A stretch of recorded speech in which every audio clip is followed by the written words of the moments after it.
Ġejna nitkellmu dwar il-qasam tas-saħħa mal-esperti f'dan il-qasam, professjonisti, tobba, staff mediku, ħaddiema tal-id u carers fis-servizzi tas-saħħa u fl-aħħar iżda mhux l-inqas il-pazjenti għal Joseph Muscat. Il-mexxi laburista saħaq li mill-interventi li jagħmlu dawn l-esperti ħareġ ċar li biex tiġi indirizzata l-problema li għandna fl-isptar Mater Dei irridu nħarsu lejn is-soluzzjoni fil-kura primarja, il-kura fil-komunità u fiċ-ċentri tas-saħħa, f'investiment u kliniċi speċjalizzati. Il-kura u l-ewwel port of call tkun ferm iktar qrib tan-nies. Dan fil-riforma tal-kura primarja illi ma saritx u li hija bżonn juża għax kif qal tajjeb fil-fema tiegħi Charles, nistgħu nitkellmu hawnhekk dwar żieda fis-sodod u wieħed ma jistax jeskludi ċertu bżonn li inkabbru ċertu kapaċità ta' sodod. Imma jekk mhux ħanbidlu s-sistema ta' kif naħdmu, ħatkun biex soluzzjoni għal sentejn tlieta u mbagħad 3 snin oħra nerġgħu naslu fl-istess problema. Il-mexxi laburista qal li ma nistgħux inħarsu lejn qasam tas-saħħa b'xejn mingħajr ma jkun hemm sinerġija bejn is-settur pubbliku u dak privat. Sfortunatament, il-kunċett ta' public-private partnerships pajjiżna donnu waqaf għal roundabouts u għal djar tal-anzjani.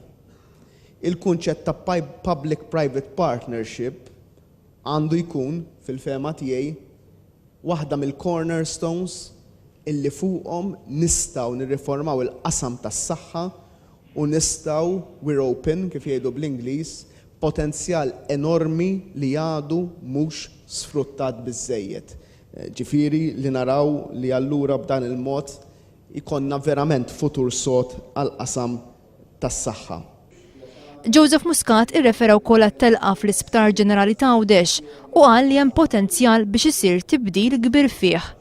Bl-istess mod jista' jsir fl-Isptar Monte Carmeli u f'residenzi għall-anzjani fejn hemm bżonn li nħarsu lejn tibdil fl-infrastruttura. Irridu nneħħu l-idea li l-qasam tas-saħħa huwa xi qasam li jagħti lok għall-isfruttament tal-ħaddiema, bil-gvern irid jagħti l-eżempju filwaqt li ma jħallix lok għall-abbuż. Joseph Muscat qal li hemm burokrazija eċċessiva fil-qasam tas-saħħa li qed toħloq problemi lill-pazjenti. Saħaq li d-drittijiet tal-pazjenti għandhom jiġu antiċipati u għalhekk li l-Partit Laburista qed ipoġġi din il-linja gwida għal manifest elettorali tiegħu li ġiet approvata b'mod unanimu mill-membri preżenti. Għalhekk qed nipproponi li l-guideline tagħna tkun sptar fejn tinqeda aħjar u fil-ħin. Din hija l-isfida għal Joseph Muscat li gvern ġdid se jkollu bżonn il-kollaborazzjoni ta' kulħadd biex jaffaċċja.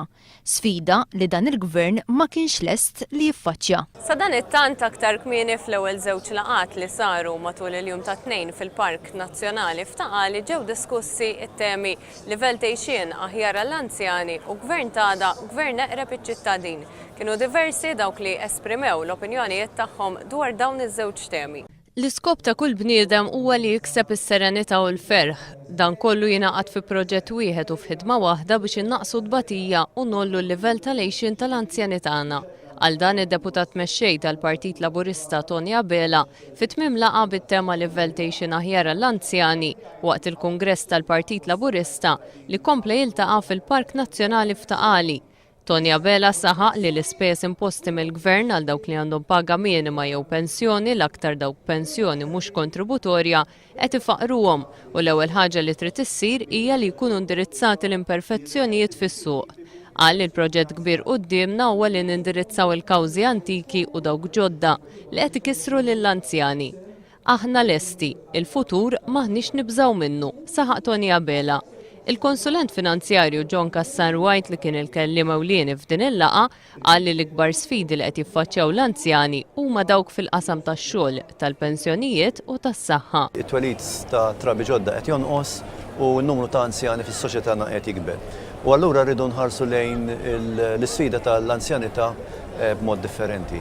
U naħseb l-iktar mudell li jipprometti biex l-anzjanità tkun esperjenza pożittiva għan-nies li jgħixuha hija li jsir tibdil fi 3 setturi prinċipali, hemm oħrajn ukoll imma l-iktar 3 setturi prinċipali huma d-dinja tax-xogħol, Irid isir tibdil ukoll fuq is-sistemi tal-pensjonijiet u jrid isir tibdil ukoll fuq is-saħħa pubblika. Kellim ieħor kien l-eks ambaxxatur George Saliba li għamel diversi proposti għall-anzjanità aktar attiva fuq sma fejn l-anzjani jiffaċċjaw ħafna sfidi.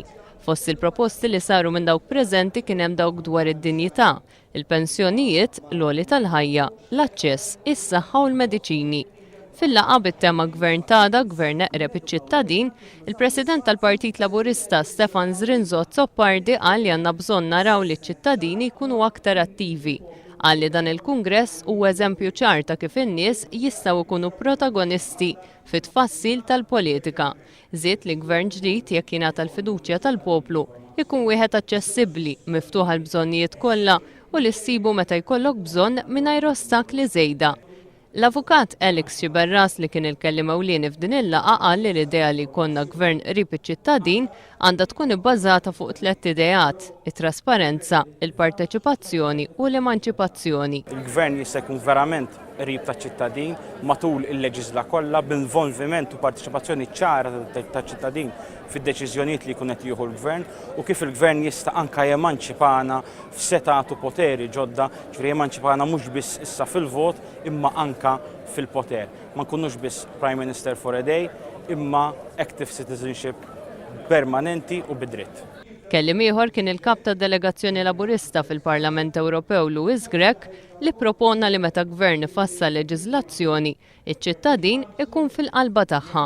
Dawk preżenti proponew flessibilità tal-ħinijiet tax-xogħol l-aktar għall-ommijiet li jridu joħorġu jaħdmu, għajnuna l-first time buyers, aktar servizzi online, il-kontabilità tal-gvern, għajnuna lis-self-employed u lill-kunsilli lokali biex jiftħu childcare centers.